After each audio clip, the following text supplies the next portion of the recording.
Sa loob ng mahigit 2,000 taon, ang mundo ay puno ng mga kwento tungkol kay Jesus. Pero paano kung sabihin namin sa'yo na may mga bagay na sinasabing hinawakan niya mismo na hanggang ngayon ay umiiral pa rin? Mga relic na iniingatan sa iba't ibang bahagi ng mundo na pinaniniwalaan ng ilan pero pinagdududahan ng iba. At ang mas nakakagulat, isa sa mga ito ay may koneksyon pa mismo sa Pilipinas. Handa ka na bang tuklasin ang mga bagay na maaaring nahawakan mismo ni Jesus? Kaya mga ka-amazing, tara, simulan na natin. Number 10. Holy Chalice o Holy Grail. Isang simpleng kopa, ngunit may napakalalim na kahulugan. Ito ang tinatawag na Holy Grail, ang sinasabing ginamit ni Jesus sa huling hapunan kasama ang kanyang mga alagad. Sa gabing yon, ang kopa ay hindi lamang sisidla ng alak, kundi simbolo ng isang bagong tipan na babago sa kasaysayan ng mundo. Sa loob ng maraming siglo, maraming simbahan ang nag-claim na sila ang may hawak ng tunay na grail. Isa sa pinakasikat ay matatagpuan sa Valencia, Spain, kung saan ito ay iniingatan at ipinapakita sa piling pagkakataon. Maraming deboto ang bumibisita rito, umaasang makita ang isang banal na bagay. Ngunit hindi lahat ay naniniwala. May mga historian na nagsasabing ang Grail ay maaaring alamat lamang na lumagulang sa paglipas ng panahon. Gayunpaman, nananatili itong isa sa pinakamisteryosong bagay sa kasaysayan ng Kristyanismo. Ang tanong, kung totoo nga ito, bakit napakaraming bersyon ang umiiral?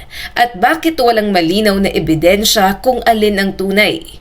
Sa huli, ang Holy Grail ay hindi lang isang bagay. Ito ay simbolo ng pananampalataya, misteryo at paghahanap ng katotohanan. Number 9. Crown of Thorns. Isang korona na hindi gawa sa ginto, kundi sa matutulis na tinik.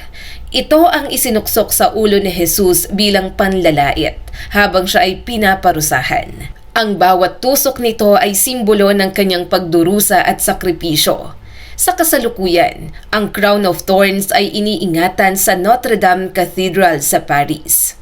Isa ito sa pinakaimportanteng relic ng Kristyanismo at dinadayo ng milyon-milyong tao mula sa iba't ibang bansa. Ngunit sa paglipas ng panahon, ang korona ay hindi nabuo. Ang ilan sa mga tinik nito ay ibinigay sa iba't ibang simbahan sa buong mundo bilang bahagi ng debosyon. Ibig sabihin, ang ilang simbahan ay maaring may hawak ng mismong tinik na tumusok sa ulo ni Jesus. Isipin mo yon, isang maliit na tinik pero may dalang napakalaking kwento ng sakripisyo. Number 8. Relics of the True Cross. Matatagpuan sa Monasterio de Tarlac dito mismo sa Pilipinas. Isang maliit na piraso ng kahoy pero maaaring konektado sa isa sa pinakaimportanteng pangyayari sa kasaysayan ng mundo, ang pagpapako kay Jesus sa krus. Ito ang tinatawag na Relics of the True Cross at ang nakakagulat, may isa nito sa Pilipinas. Ang relic na ito ay matatagpuan sa Monasterio de Tarlac na nakatayo sa tuktok ng bundok sa San Jose, Tarlac. Isang tahimik at sagradong lugar kung saan ang libu-libong deboto ang umaakyat lalo na tuwing Semana Santa. Ayon sa tradisyon, ang pirasong ito ay bahagi ng mismong krus kung saan ipinako si Jesus. Isang fragment na ipinasapasa sa iba't ibang bansa sa loob ng maraming siglo. Hanggang sa ito ay makarating sa Pilipinas bilang isang mahalagang relihiyosong kayamanan. Hindi ito basta-bastang ipinapakita araw-araw. Sa mga espesyal na okasyon lamang ito inilalabas para sa publiko. At kapag nangyayari ito, makikita ang mahabang pila ng mga deboto na nais masilayan at mapalapit sa relic na ito. Para sa maraming Pilipino, ang Relic of the True Cross sa Tarlac ay hindi lang isang bagay. Ito ay simbolo ng pananampalataya, sakripisyo at isang koneksyon na tila nag-uugnay sa Pilipinas sa mismong kasaysayan ni Jesus. Number 7. Shroud of Turin. Isang telang lino na sa unang tingin ay parang ordinaryo lamang. Ngunit kapag tinitigan mo ito ng mabuti, makikita ang isang imahe, isang lalaking tila nakahiga, may sugat sa katawan at may marka ng pagpapako sa krus. At ayon sa marami, ito raw ang mismong telang ginamit sa pagbalot sa katawan ni Jesus matapos siyang mamatay. Ang kakaiba sa Shroud of Turin ay hindi ito simpleng guhit o pintura. Nang ito ay unang kuhanan ng litrato noong ika-19 na siglo, doon lamang lumitaw ang malinaw na mukha sa pamamagitan ng photographic negative. Isang phenomena na hanggang ngayon ay patuloy na pinag-aaralan ng mga eksperto. Ito ay iniingatan sa Cathedral of St. John the Baptist at bihirang ipakita sa publiko. Tuwing ito ay inilalabas, milyon-milyong tao ang pumupunta upang masilayan ang relic na ito. Umaasang makita ang isang piraso ng kasaysayan, ngunit hindi lahat ay kumbinsido. May mga pag-aaral na nagsasabing ang tela ay mula lamang sa medieval period. Ngunit kahit na may ganitong claims, marami pa ring detalyeng hindi maipaliwanag, lalo na ang paraan kung paano nabuo ang imahe. Sa huli, ang Shroud of Turin ay nananatiling isa sa pinakamalaking misteryo sa mundo. Isang bagay na nasa pagitan ng agham at pananampalataya. Number 6. Sudarium of Oviedo. Kung ang Shroud of Turin ay ang telang ginamit sa pagbalot ng katawan ni Jesus, ang Sudarium of Oviedo naman ay sinasabing ginamit upang takpan o punasan ang kanyang mukha pagkatapos ng pagpapako sa krus. Sa unang tingin, ito ay isang simpleng tela na may mga mantsa. Ngunit sa masusing pagsusuri, lumalabas na ang mga mantsang ito ay dugo at ang pattern nito ay hindi random. Ito ay may direksyon at hugis na tila tumutugma sa isang taong nagdusa ng matinding sugat sa ulo. Ang Sudarium ay iniingatan sa Oviedo Cathedral at isa sa mga pinag-aaralang relics sa Europe. Maraming eksperto ang nagkumpara nito sa Shroud of Turin at dito nagiging mas nakakagulat ang lahat.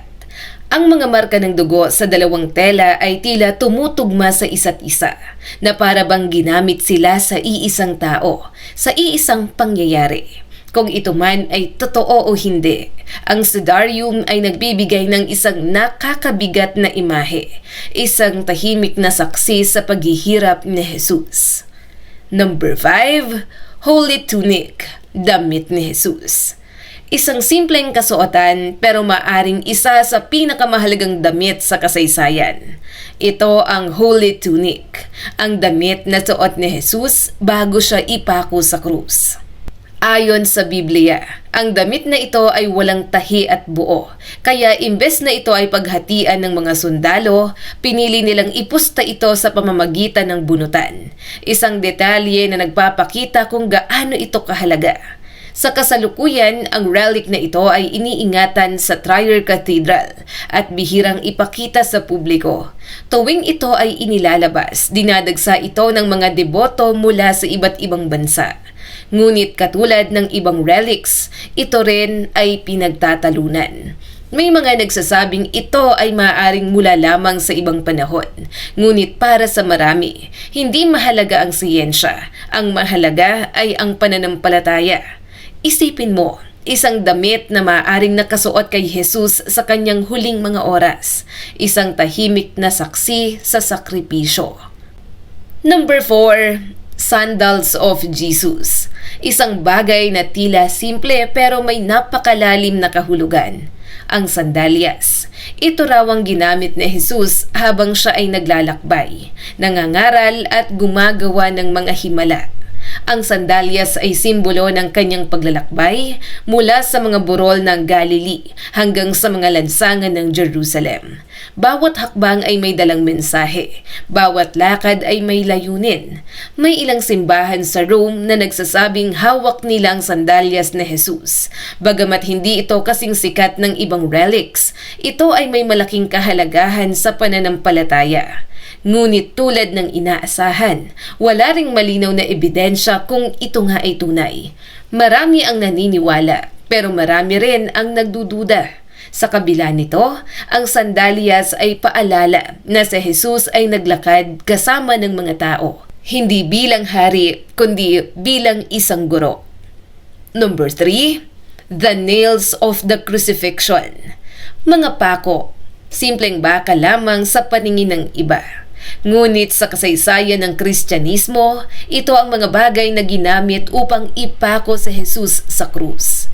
Isipin mo ang bigat ng bawat hampas ng martilyo, ang sakit na dulot ng bawat pako na tumutusok sa kanyang kamay at paa. Ang mga pako na ito ay simbolo ng sukdulang sakripisyo.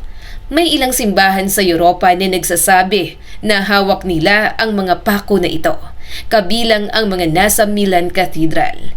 Ngunit ang tanong, ilan nga ba talaga ang ginamit at ilan ang tunay na natagpuan? Hanggang ngayon, ang mga pako ay nananatili na isa sa pinakamakapangyarihang simbolo ng paghihirap na Jesus. Number 2, Titulus Crucis. Isang maliit na piraso ng kahoy, ngunit may nakaukit na mga salitang nagmarka sa kasaysayan ng mundo. INRI. Ito ang pinaikling anyo ng Latin na Jesus Nazarenus Rex Iudiorum, na nangangahulugang Jesus of Nazareth, King of the Jews. Ito ang mismong karatulang inilagay sa itaas ng krus na Jesus, hindi bilang parangal kundi bilang panunuya. Ang relic na ito ay iniingatan sa Basilica of Santa Cross in Jerusalem, isang simbahan na kilala sa pag-iingat ng mga banal na bagay na may koneksyon sa passion ni Jesus. Nakapaloob ito sa isang espesyal na lalagyan at bihirang inilalabas. Kaya't para sa karamihan, isa itong bagay na halos hindi masilayan. Ayon sa tradisyon, ang kahoy na ito ay natagpuan sa Saint Helena noong siya ay naghahanap ng true cross sa Jerusalem. Sinasabing kasama ng krus, natagpuan din ang karatulang ito, isang detalyeng nagbibigay lalim sa kwento ng pagpapako kay Jesus. Ngunit sa mata ng agham, nagsisimula ang mga tanong. Ang ilan ay nagsasabing ang kahoy ay maaring hindi ganoon katanda o maaring ito ay ginawa lamang noong medieval period. Ang mga letra, ang mga estilo ng pagkakaukit, at ang kondisyon ng kahoy ay patuloy na sinusuri hanggang ngayon. Sa kabila ng mga pagdududa, ang Titulus Crucis ay nananatiling isang makapangyarihang simbolo, isang paalala kung paano ang isang simpleng karatula ay naging saksi sa isang pangyayari na bumago sa takbo ng kasaysayan ng sangkatauhan. At narito na tayo ka-amazing sa number 1. Ang Holy Prepuce. Ito ay nawawalang relic. At ngayon, ang pinaka-kontrobersyal, pinakakakaiba, at marahil pinaka-misteryosong relic sa lahat. Isang bagay na bihirang pag-usapan, pero matagal ng bahagi ng relihiyosong kasaysayan. Ang tinatawag na Holy Prepuce. Ito raw ang bahagi ng katawan ni Jesus mula sa kanyang pagtutuli noong siya ay sanggol. Isang tradisyon na karaniwan sa mga Hudyo noong panahong yon. Sa loob ng maraming siglo, ang relic na ito ay pinaniniwalaang iniingatan ng simbahan at itinuturing na banal. Sa loob ng daan-daang taon, may iba't ibang simbahan sa Europe ang nagsasabing sila ang may hawak nito. Ngunit kalaunan, isang maliit na bayan sa Italy, sa Calcutta, ang naging kilalang lugar kung saan ito iniingatan. Doon, ito ay itinuring na isang banal na kayamanan at dinadayo ng mga deboto. Ngunit noong ika-20 siglo, may nangyaring hindi inaasahan. Bigla itong nawala.